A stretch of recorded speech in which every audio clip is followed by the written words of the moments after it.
D Dayanandam గారు,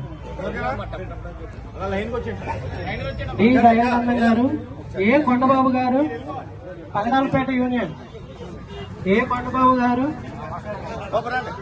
అంజీ గారు, ఏ Anji, B రాము గారు, తీసుకున్న తొందరగా రావాలి, బి రాము గారు, కే మసేనియా, ఎస్ నాగు గారు, సిహెచ్ శేఖర్ గారు, సిహెచ్ శ్రీను గారు, ఎం రాము గారు, ఎం ప్రసాద్ గారు, సిహెచ్ ఆదినారాయణ గారు, ఎం కొండబాబు గారు. షర్ట్లు వేసుకోవాలండి, షర్ట్లు తీసుకున్న ప్రతి ఒక్కరు షర్ట్లు వేసుకోవాలి. ఎం కొండబాబు గారు, టి సత్యబాబు గారు, జి సత్యబాబు గారు.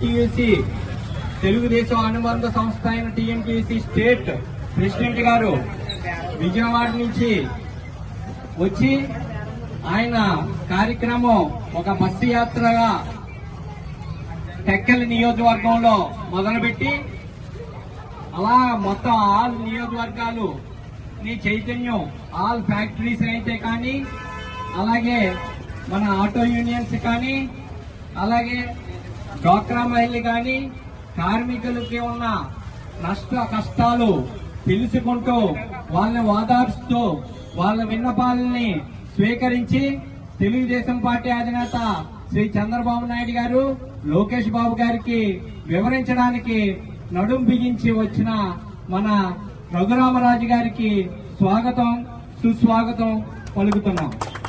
వారిని మన సభని ఉద్దేశించి 4 మాటలు మాట్లాడి ఇక్కడ ఉన్న ఆటో కార్మికులకి కాకి షర్ట్లు పంచిపెట్టవలసిందిగా కోరు.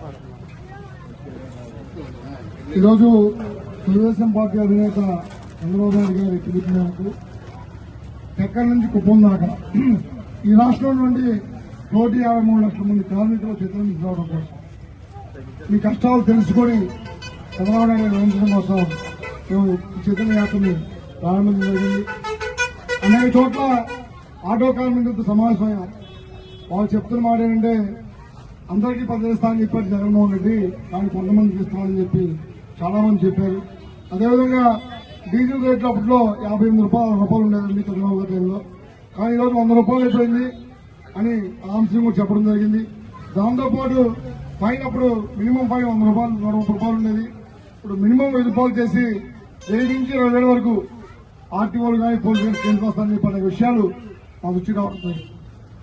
మొన్న మధ్య పక్క జిల్లాలో ఒక ఆటో కార్మికుడికి ఆర్టీఓ 19,000 కేసు రాస్తే ఆ కేసు కట్టలేక ఆటో అమ్ముకున్న పరిస్థితి ఈ రాష్ట్రంలో ఉంది.